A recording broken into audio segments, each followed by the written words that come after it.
Hello friends, thanks so much for joining me today. We have a Q&A. A lot of people wrote in questions from the internet, Facebook, Instagram, YouTube, emails, website, all different areas. And these are good questions, so let's go over these. I hope you have a couple of minutes to spend with me. And maybe you asked one of these questions. Denise from Wisconsin. I am 56 years old with minor arthritis. Is this old bird too old to start martial arts? Absolutely not, Denise. You can never be too old. You can be too young to start martial arts, but you can't be too old. Life is short, and I believe that the day you start is the day you should start. There is no age limit on martial arts. We have people training here, they're in their late 70s. So you can start at any time. It's just a matter of, will your body be able to handle it? And the answer is, most of the time, yes, as long as you adapt the martial art to who you are. Some sport martial arts, you can't do that. But in this case, this particular martial art, which is Taijutsu, adapts to your body type. Everybody who starts Taijutsu has a different style, so to speak, depending on how old you are, size of your body, male, female, etc. There is no wrong age. I'm glad that you asked that because you have a passion in you to start martial arts. So if you haven't, Denise, start now. 56 is not really old. Denise, that name, I just lost a friend named Denise a week or two ago. She was one of the first girlfriends I had when I moved to Ohio back in 1999. We had apartments that were right next to each other. Boy, that was hard to hear. She was only in her early 40s. I don't know what she passed away of. It was sudden, but boy, that really hurt me. She was a great, great person. We met because she had a fire in her fireplace in the apartment, and it started to burn the apartment down, so everyone was evacuated, and the whole building was out in front. And that's when I first saw her. A beautiful woman, studying to be a lawyer. I think she became one eventually. A gourmet cook, just a great overall person. Lit up a room, loved animals, was great at decorating. Just an overall great person. So sad to see someone who you had a connection with, even if it was 20 years ago, pass away at such a young age. It just reminds us of how short life is and how we really should let go of things like anger or grudges and just kind of wish everybody a happy and fulfilling life for as long as we have it, because any day we can just not be here, and that's a scary thought for so many people. And I wish Denise and her husband, because she married eventually, and her family who I met, I just wish them some sort of peace during this unbelievably difficult time. Any of you watching who have lost people, family members, children, I lost my father last year, I lost my uncle last year, and I just lost another uncle less than a month ago. And it's hard when people leave our lives because we, first of all, the selfish part of you thinks, I'm next. I'm the next generation, so my life is, I have less days ahead than I had in the past for sure. But just to know that keeps us focused on what's important in life, keeping us aligned with a sense of purpose. For me, which is martial arts, and for you, it might be anything really. Could be family, your job, causes that you're involved with, politics, whatever it might be, religion, whatever gives you a sense of purpose and gets you up and dressed in the morning to go out and do something, please pursue that path. Happiness is really the journey. It's not the destination. It's what we do. And for me, happiness is when you're free of suffering. It's not something that I possess or have. It's just something that is there naturally when I'm not stressed or upset or sad. Just knowing people are going to leave us left and right, especially as you get older. Your friends, everyone's going to go away. It's important to be comfortable with the death process and not sweep it under the carpet and never talk about it. In the West, we have a terrible habit of not talking about death. No one knows what happens after, of course, but we can certainly talk about the process of death and how to make it more comfortable. And please prepare for it if you have a family. Write a will, get something in writing. Verbal is no good. You have to have it. in writing and keep it in a safe place so that when something does happen, your family isn't scrambling like mine was when my father died. The finances weren't in order, the burial, things like that. So all these things are something that you can do to be prepared, which is what martial arts is about. It's about being prepared for things when they go wrong. But Denise, please take my words. 56 is not old. Start now in whatever martial art you decide. And I'm telling you, you're going to feel younger, you're going to feel great, you're going to feel more confident, with a whole second life perhaps is just lying ahead of you for when you start. You are never too old. HMU Philly asks, what do you think of the Polypropylene's cold steel Boken? Is it better to start with a wooden Boken? I'm just going to call you Philly. No, the plastic cold steel Boken are really good quality. I wish I had them as a kid. You know, there's nothing wrong with taking something like a plastic and making weapons out of it. I'm sure if the old guys in Japan could do that, they would have had them. If they're more reliable than wood, which they are, they don't break as easily. Wood is susceptible to the elements. It splinters, it chips. I had my eye almost taken out from a Boken. Me and my friend Gary were doing some kenjutsu with Boken, full speed demo, and he hit my sword and it cracked, split in half, and the top half of the sword, which was sharp, hit me right here during the demo and just completely cut my eye open, and I was gushing blood. He wanted to stop. I said, no, you don't stop the demo. We kept going, and I was just covered with blood within a minute. I immediately had the wound taken care of, but that was a red oak Boken, which was of fair quality, and it just snapped because the grain of wood wasn't good. But plastic is better than wood, I think. It's much heavier. If you're going to get a wooden Boken, find a good quality one. I don't recommend a red oak. White oak is all right. I have some white oak on the wall. Invest in a woodsmith or a woodworker's Boken. It might be $80, $100, but get a good quality one. It's worth the money not to have to worry about the grain. If you can get a Kokobolo or an Ippei wood or Purple Heart, something that's heavy and that will last you, it's better to buy one good quality than 4 or 5 that are going to break in a year. Good question. Aruki, will the Bhujan disappear after Sokehatsumi passes away? I don't know the answer to that, Aruki. That's all speculation. And if you speculate, you're just kind of talking out your butt. It won't be the same, of course, because when he dies, he kind of is the Bhujan now. I have a lot of connections in Japan and outside of Japan and Europe and in America. I don't know the answer. There are going to be a lot of factions because there's a lot of ego, as with any organization. So you'll have different splinterings of groups. I don't know. He's already given the Soke ship in title, at least, to all the different people for the 9 lineages. So I don't know what's going to happen.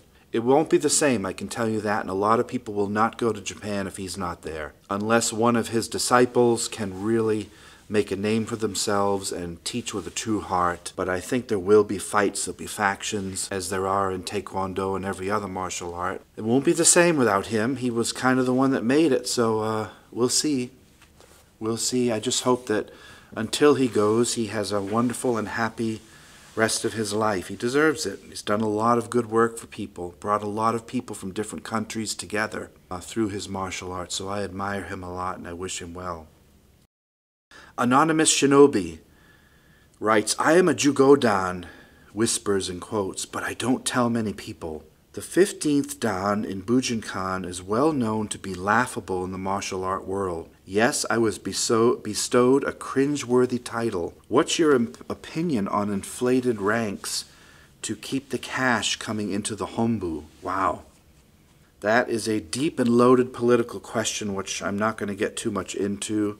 The fact that you're whispering means, yeah, you probably don't believe in the rank yourself. Jugodan is 15th Dan. The reason I tried to figure this out over the years, because I used to think it was ridiculous too. In Japan, there's a mindset that you'll get a rank before you actually earn it, hoping that you live up to that title. And my guess is, and I'm not 100% sure, but I've heard from people that Hatsumi will give you high rank out of loyalty to the school. If you're going to Japan once, twice, 3 times a year, and you go year after year, that's a lot of money, a lot of time well spent to try to get the knowledge that he'll give you a rank almost every year to show loyalty. And that doesn't mean it's a skill level thing, because I know a lot of Jugodans that aren't very good, and I know some first or second dans that are excellent that I would have on my battle team if I had to choose one. But no one knows, you know, he knows why he did it. Was it for the money? Possibly. You know, rank is meaningless when you think about it. When you and I go out on the street, we can't take our rank with us. We can't hold it up in front of a bad guy. So how much time you spend on the mat is what counts, not what certificate you have in the frame. And the ranks are in Japanese, so who cares if you're a 6th dan or an 8th dan? Almost nobody can read the kanji, and no one cares. It doesn't affect your life whether you're a 4th degree or a 12th degree. It doesn't make you a better person. Martial art rank will just bring out the qualities and characteristics in you already. They're not going to create better ones often. But maybe his design was to make you live up to that title and try harder in your life and to study more. That would be the honorable thing, and I hope that's the truth. Other than that, if you're afraid to say what you are, you clearly don't believe in the rank. I don't know. It's not really my business to talk about that stuff. I mean, I did, but my opinion is I don't agree with the rank. But hey, it's not my organization. He can do whatever he wants. It's his. Dan Rodrigo, close your eyes and you'll hear Jack Black. He's talking about me. Toady Frog, why does the teacher sound like Jack Black? And then another guy, you sound like Jack Black a little, and it makes the video 100 times better. Also, the video was very interesting. I learned a lot. I guess I sound like Jack Black, which is a cool thing because I love him. If I do, I do. I don't know why people hear that. I don't hear it, but if you hear me sounding like Jack Black, cool. Thank you for that. A great guy. Very, very funny. And he doesn't take himself seriously. I love that about him. What's his YouTube channel? Jablinski Games. I love it because he never actually plays games, really. Well, he does a little bit now, but the joke used to be that he wouldn't play games. He'd just talk about playing them. That's a really good... I highly recommend you subscribe to that channel. Zen Lightning. Is nobody wondering where did the man get all those Japanese swords? I just collect them, so you'll see swords in my videos. I have over 100, but if you think about it, I'm 50 years old, so I started at age 8. So I've had swords since I was 8. So getting 2 or 3 swords a year, it's going to add up over the decades. It's not like I go out and buy 10 swords a month. Like, who could afford that? I buy several a year of different quality, and they just add up. They add up and they cover the walls of this dojo. There's probably 100 swords here alone. I have many at home. I just like it. People collect different things. I like collecting swords. So it's not a matter of being rich. I'm by no means rich. I just pick up 1 or 2 here and there, and I use some of my money to invest in swords. Nothing wrong with that. It's fun. There are worse things I could be spending my money on. Frank Nickerson from Texas. What can I use to keep my blades from rusting? Choji oil. Here's some here. Choji oil is clove oil. It's about 10% or 1% depending on clove oil, and the rest is just like mineral oil. But this is Choji oil. I don't know if you can see that. It's probably blurry. A good oil for your swords to keep them from rusting. Some people use gun oil. I like the Choji oil. It's really cheap. This is 4 ounces. It was probably 20 bucks. It works. Keeps your sword from getting rusty. Choji oil, C-H-O-J-I, if you just type that under Amazon. I would recommend getting one that's more organic in quality, because some of the ones I've ordered in the kits aren't very good quality. Be careful of what you order. The money, you know, you get what you pay for.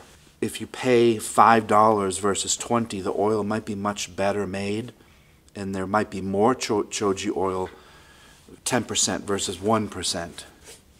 Lime sauce. Where did you buy that non-sharp katana? As with all things lime, a lot of the time it's just search on the internet. If you're sick, you will find a doctor. If you're hungry, you'll find the food store. If you're hungry for swords, go on the internet.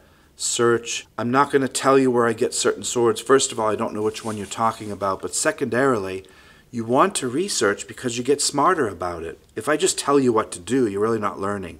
Go on the internet and search for swords and understand the different qualities, and that's how you get better at something. You can't become an expert by just someone telling you things all the time. You have to do the work yourself. Often when people ask me, where did you get this, where did you get that, it's always the same answer.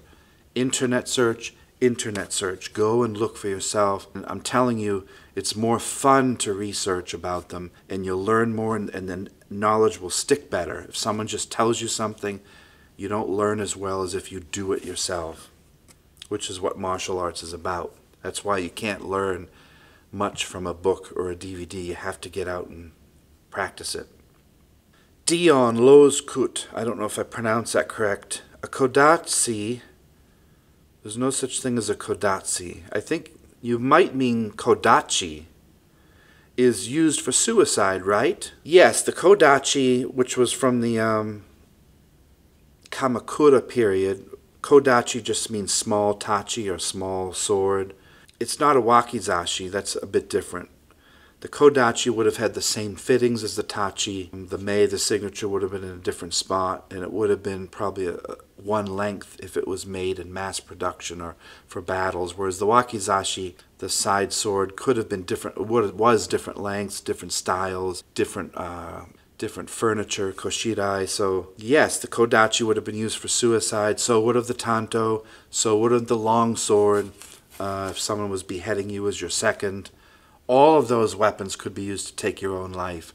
For seppuku or harakiri, same thing. But yes, kodachi could have been used as any blade could have. Stuart Unger. Mr. Norcross, sorry to hear about your unfortunate encounter with the Shirasaya. What can I say but she will slay ya?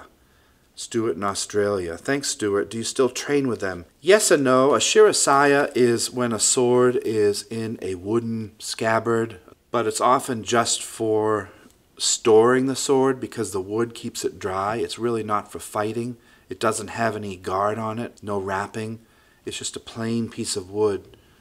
Made famous by Zatoichi, but that was more of a Shikomizue cane. But still, I don't train with Shirasaya. I have some swords at home that are good blades that are stored in Shirasaya in the safe, but I don't train with them because your hands will slide around. Just so you know, Stuart, don't put all caps in your writing because on the internet it's considered bad etiquette and it looks like you're screaming. Turn off the cap lock button when you're writing. That's just from experience. When you write something in all caps, people take offense to that. I don't care because I can understand that you don't mean offense. You're a great person. But when you put all caps on the internet, it's really considered bad etiquette.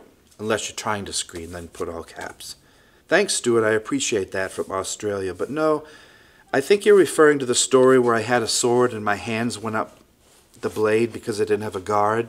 A couple times I've done that. I had a sword and there was no guard and I hit a tree and my hands went up the blade and cut me wide open. And on a Shirasaya there is no guard or anything. Yeah, that was that's happened to me twice. Once when I was like 11, so I was just a stupid kid. Didn't even think about stabbing a tree. That's what I did. And my hands went right up the blade. It was horrible. By the time I closed my hands, there were pools of blood. And I just remembered, which is really cool, as like a little tourniquet, I just closed my hands and ran to my mother. And it stopped the bleeding because of the pressure of the grip of the fist. Kept it from bleeding out because it was right here, cut almost to the bone. So just doing that with little mini tourniquets, and I ran and she saved me. But I was a stupid kid, and I did it once when I was older, but not as bad. But it's your own fault if you take the guard off the sword. That's half the reason the guard is there, is not just to protect you from his sword, to protect your hands from sliding onto the sword. So always train with a Boken with a guard, or a katana with a guard if you're doing iaido or iaijitsu. Adil from Karachi, Pakistan. Cool. How long is a Kusari Fundo weapon? Were they in battlefields? No, I don't think so, Adil. Kusari Fundo, there's a whole bunch here. Different sizes. These are authentic, so to speak. Look how short this one is. This is only about, I don't know, 15 inches or so. That is small. Look how small the little weights here are. Just a dinky little weapon. These would not be used on the battlefield because they wouldn't work against armor and you'd be hitting your friends standing next to you. This is more of an indoor weapon that the police or the samurai guards would use in a castle where you weren't allowed to carry your longsword in. You might have had your wakizashi on your tanto, but you didn't have a big weapon. And the castles were designed so that you couldn't use weapons easily, but this could be concealed here by a bodyguard, a yojimbo or someone, and there it is. You can't see it. And they're sitting by the door, and all of a sudden there's a ruckus. They pull these out and they go to town, wrap you up or beat you with it or whatever. use them as handcuffs, but this is a small one. You can see back here there's some modern versions, kind of like a biker chain here. All different lengths. I would say that you could make it however the smith wanted. It's often made as long as your arm. So if I hold this weight here, in the Masaki Ryu way, here, you don't want the weight to be able to hit you in the face. So if I'm swinging this at the length of my arm, it's not going to bash me in the tooth, which I've done. So it's about as long as your arm from here to here, roughly.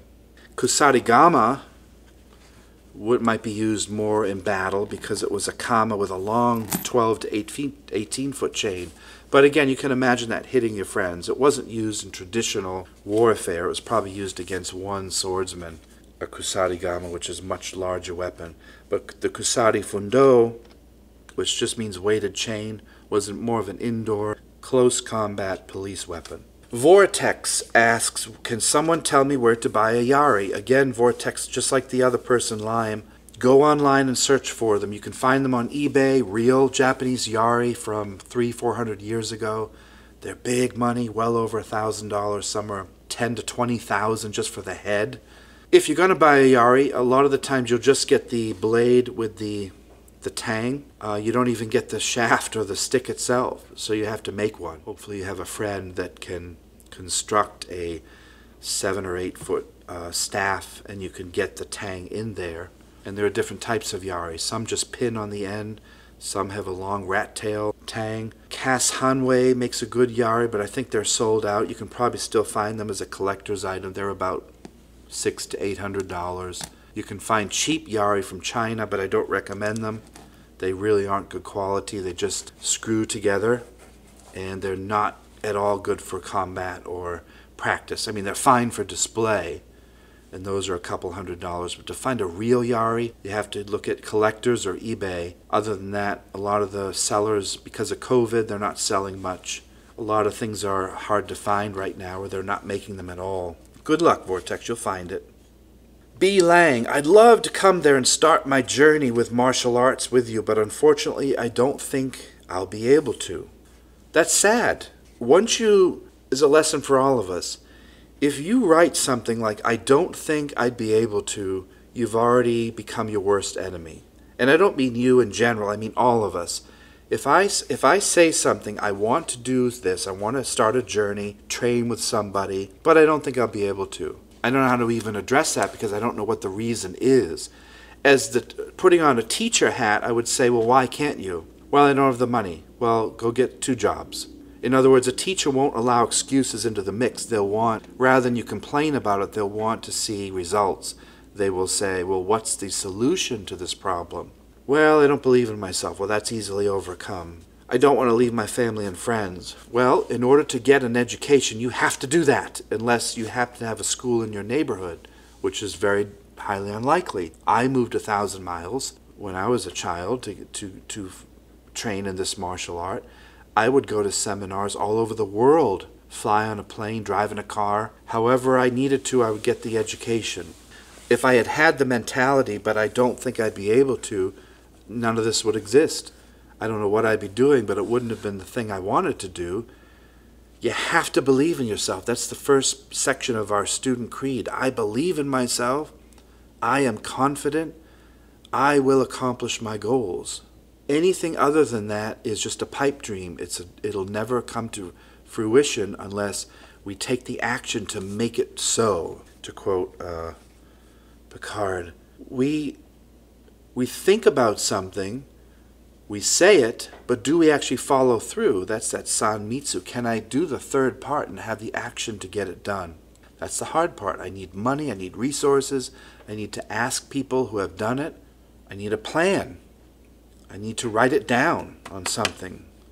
And then I need to execute that plan and make it true. Otherwise, you're going to regret it. You can do anything you want, B. Lang. You can do anything you want. Unfortunately, I don't think I'll be able to. Unless there's a severe health issue or something, a lot of the times we create our own obstacles in our head because it's easy to do. It's easy to stay comfortable and not put forth the effort. And there's a reason why there are a few experts at things in the world, because they're the ones that did the work. They're the ones that went out and did it, sacrificed many other things in their life to get what they wanted. I would encourage you highly to switch that mentality of I don't think I'll be able to I'm going to at least try my best. And if I fail, I'll try again. If you do that enough, you're going to succeed eventually. That's my advice. Please don't let yourself be your own worst enemy.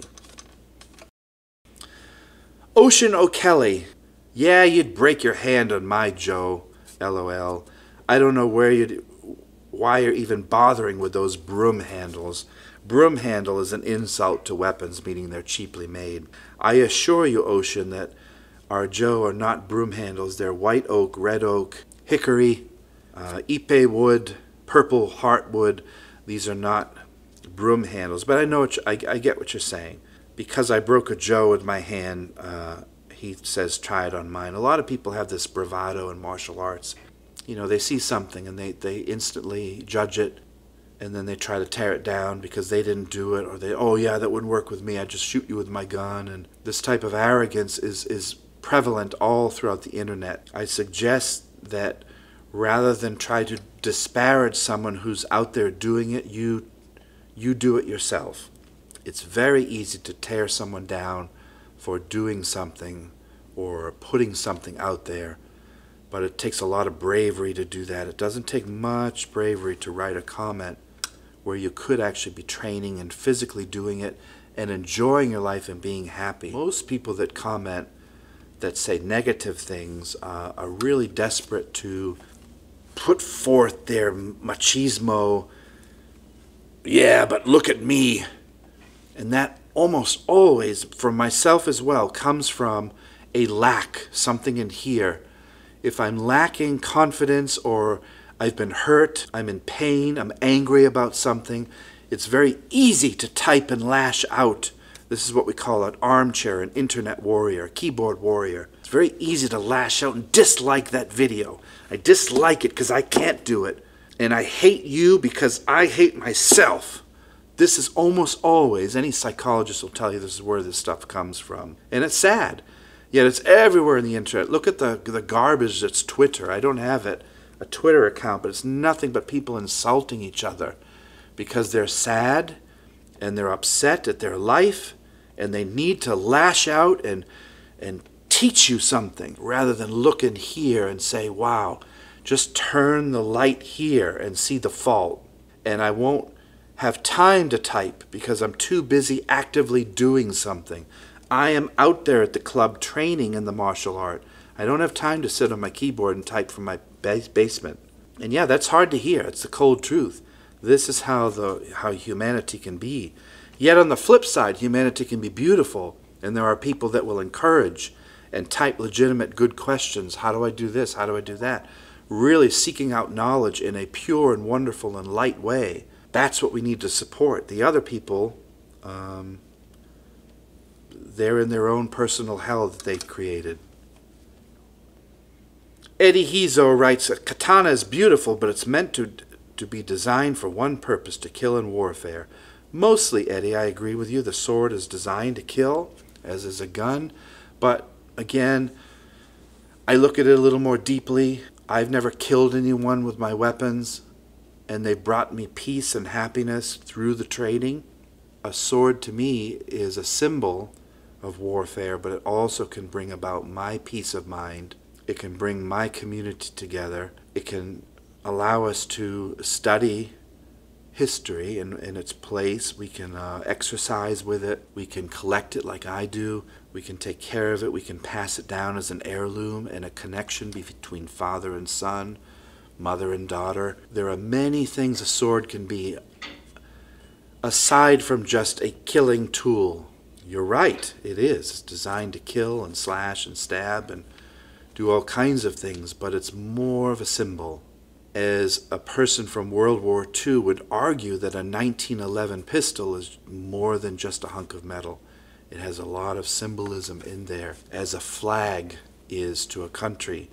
A sword was called once the soul of the samurai, and it should be taken with depth, not just as a tool, but more than that. However, there are times when my sword is literally just a tool to get the job done, and I don't care if I hack it or break it or allow it to fall in the water. It's just a tool.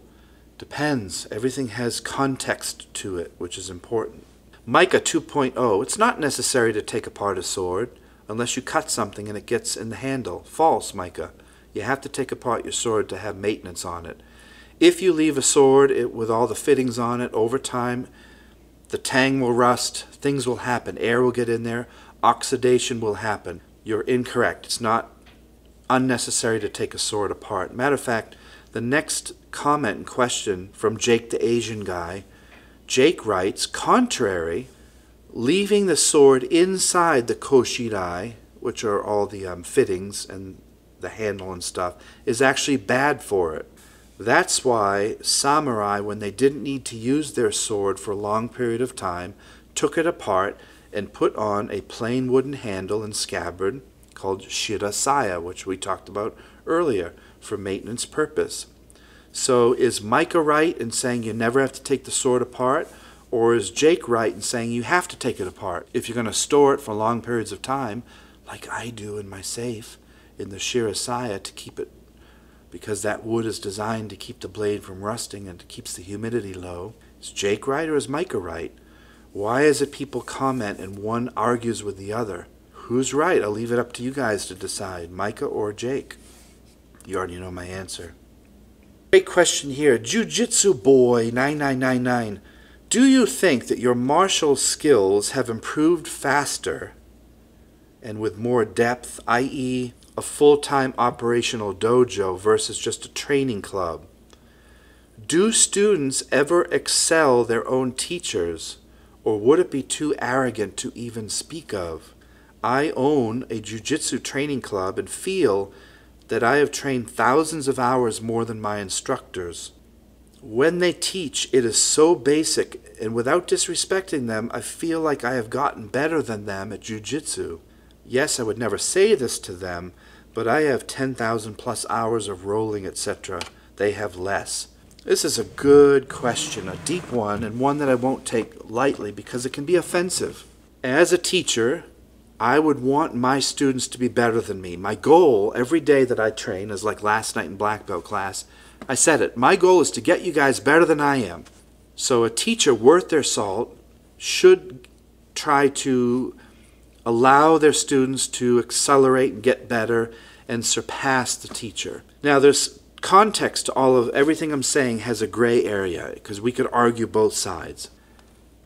Yes, scientifically looking at it, I have thousands or tens of thousands more hours than most of my teachers on the mat. Way more experience because I'm here full-time, 12 hours a day, 4 hours a day teaching, 4 classes, sometimes 6 classes a day, private lessons I'm doing in between, running a school, dealing with students, helping students, running tests, weapon maintenance, you name it. I have tens of thousands of hours more than my teachers, combined in most cases.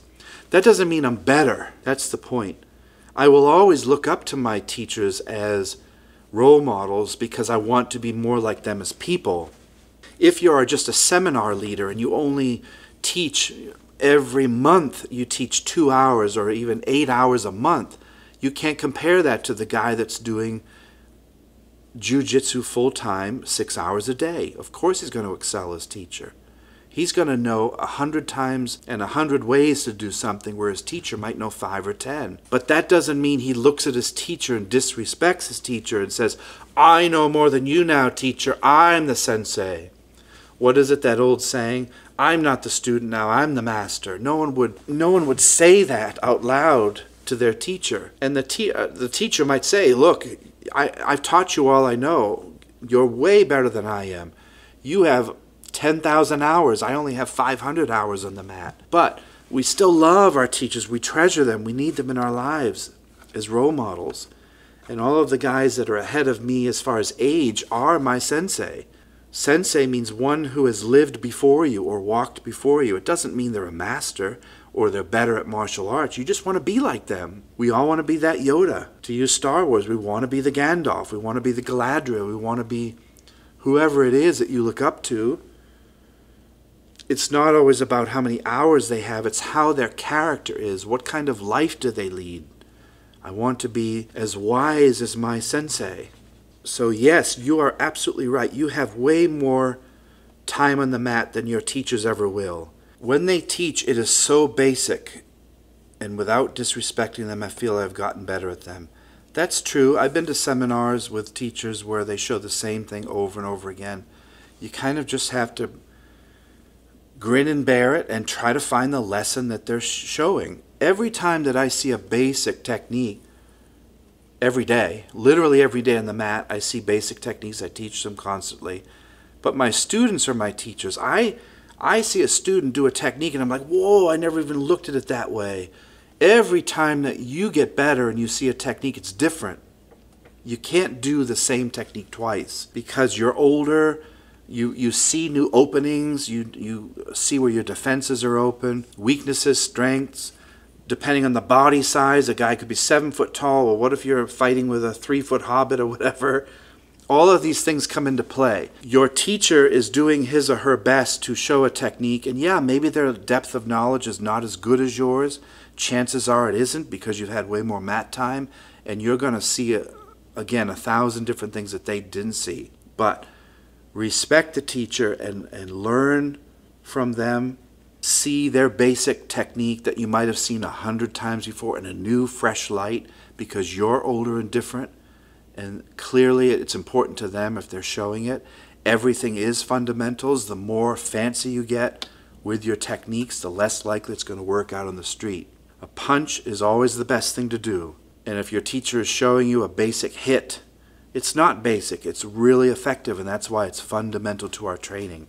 And in reality, if you are a better jiu-jitsu practitioner and you can show an omoplata 5 different ways, or 10 different arm bars from the north-south position, how to escape a mount 1,000 different ways, is that really better than your teacher who can do one way 1,000 times?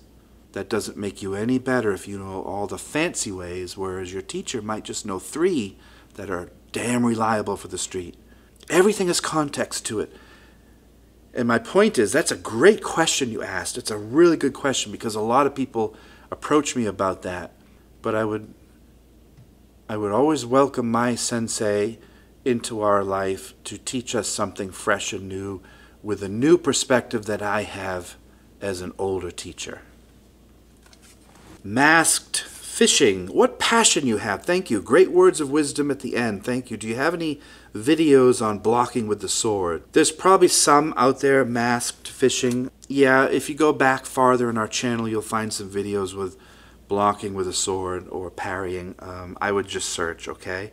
Thank you for that. Max, a Toshindo student. How has the pandemic affected your school? Are you holding off on graduations? I enjoy watching your website and the progress of your students. They are so lucky. Thank you, Max. And I appreciate you watching our website because we do have students here that are trying their best and they're doing great. Yes, the pandemic has changed. We're not doing group graduations anymore. We haven't for a year now, almost a year. We used to do graduations with 50, 60 people graduating about every month or two. But now we're doing individual graduations, which is better. Our school is getting better, and that's my goal as a teacher, to evolve the school every year just a little bit better incrementally. Because you have to now do your belt testing and stuff individually, I'm working with the students more as well as the senior instructors. We are seeing their technique improve. They are practicing more. In a group graduation, you can often hide in the crowd and not do your best and still maybe get that next belt or still look okay, but we don't want to embarrass you in front of 60 people or 100 people. That's all changed, and I love it. It's better now. Students are trying harder.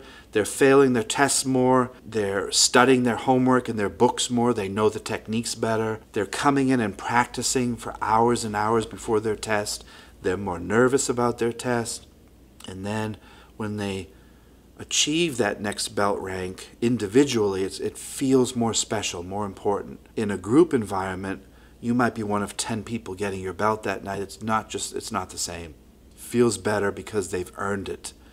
And it's never given. Nothing at this dojo is ever given. You have to earn everything, even your white belt. But I have found, and the bushi that I've talked to have found, that our school is improving because we're doing things individually. I don't know if we'll ever go back to group graduations again. It's more work on me because I have 2 today. I have a list over there of people that have to graduate, and I have 8 I can see right now, so I have to do these graduations every day, testing every day, private lessons every day, which is good for me. It's keeping me better, but it's a lot more work. Whereas it's easy to print out 30 certificates for one night. But this is better. It's better, in my opinion. It's working great. As the art of ninjutsu assumes, we are adapting with the times. Our school is adapting with the changes so it doesn't shut down and close. You have to. Speedroid King. Do you know anything about wakigamai or wakitori no kamai? There isn't much on the internet to go off of. Waki no kamai, it's one of the 5 stances in kendo, and waki just means like side, or it can mean flank. It's basically just holding your sword, behind you. I'm not going to stand up and do it, but it's behind you where the opponent can only really see the end of the pommel here. They don't see the sword. It's a good kamai because you can't tell the length of the sword. You can turn the blade any direction you want.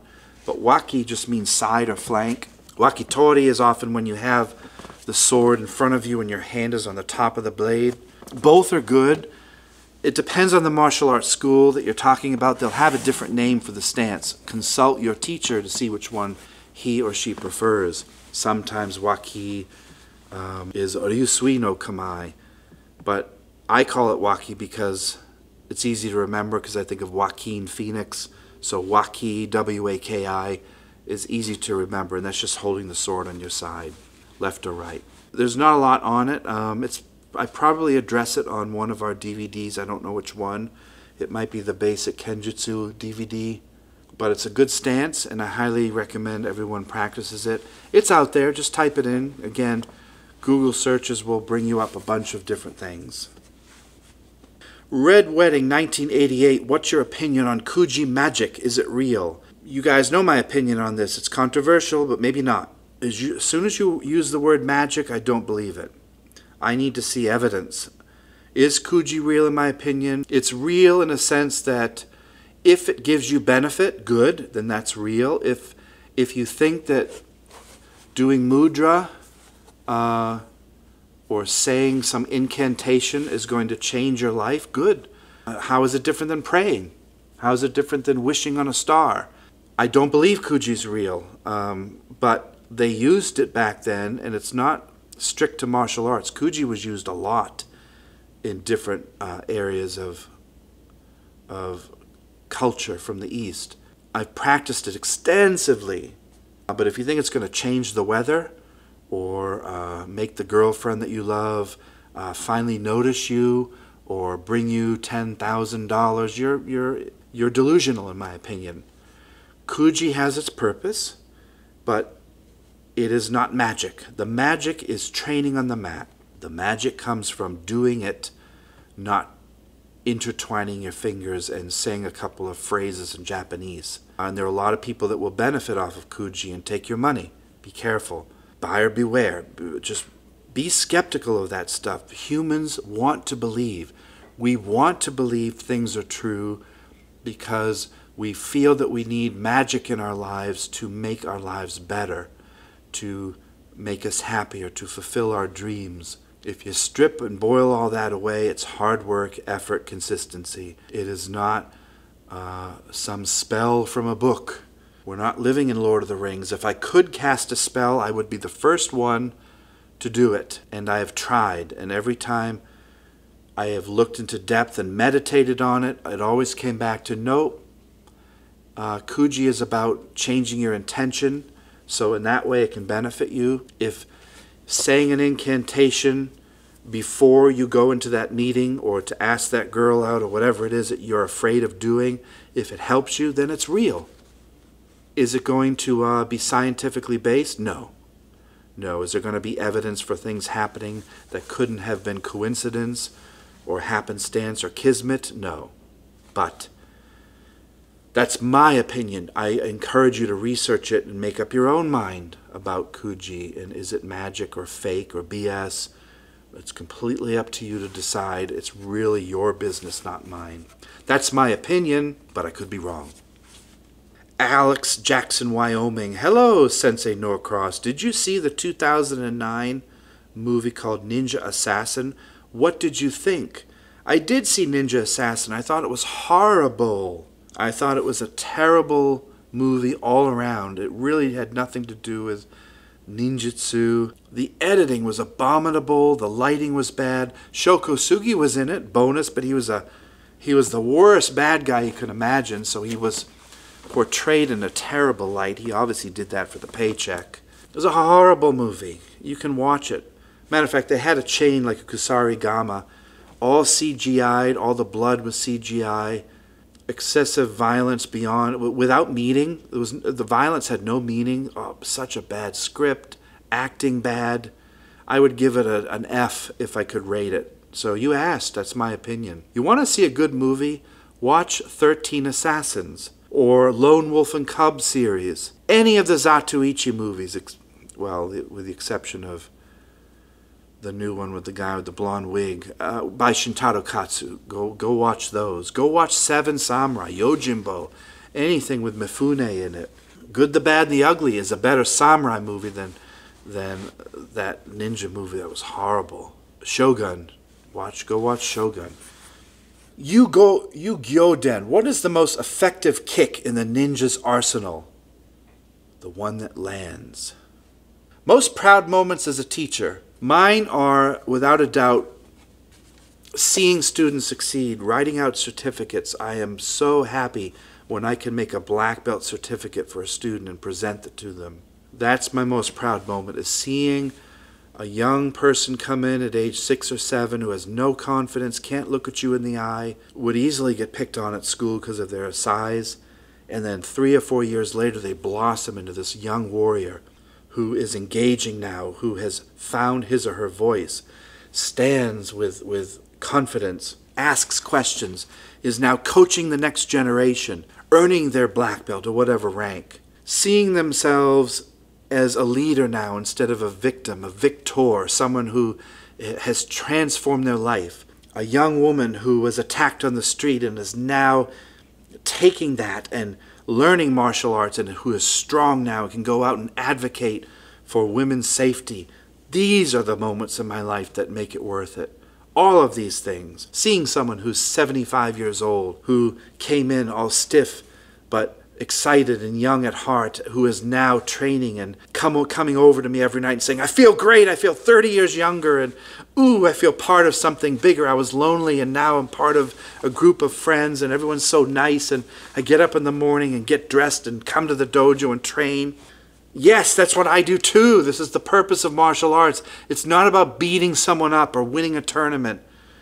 It's about finding purpose and happiness and joy in the activity that you and I both love. Whatever movie we saw or book we read keeps us hungry for passion and forward in life, accomplishing goals, getting up in the morning for something to do besides just working, killing the mundanity of our life, and learning. Never stop learning. Never stop learning. Never stop learning. Always something every day is fresh and new. Every day I come to the dojo, I don't know what's going to happen. Students come in with this issue, that issue. This comes up in class. That question is asked for the first time. I see a new technique. I find a new technique. I see an old technique in a new light. This is what makes life worth living, in my opinion. The most proud thing as a teacher is seeing a student excel me and get better than me, who's just a teacher. Who are your favorite teachers? We'll leave it with this. My favorite teachers are always my students or others. The internet, YouTube teaches me every day. Books, DVDs by other martial art teachers, other martial art styles that I'm inspired by, that I don't know much about. I love all martial arts, but without a doubt, my students every day asked me that question that I never even thought of. Last night in black belt class, I said, come up with a defense against this, and they had the Kusari Fundo chain, and 5 different students had 5 different answers to that challenge, and I learned 5 new things from my students that I didn't think of. And I've been doing this 45 years.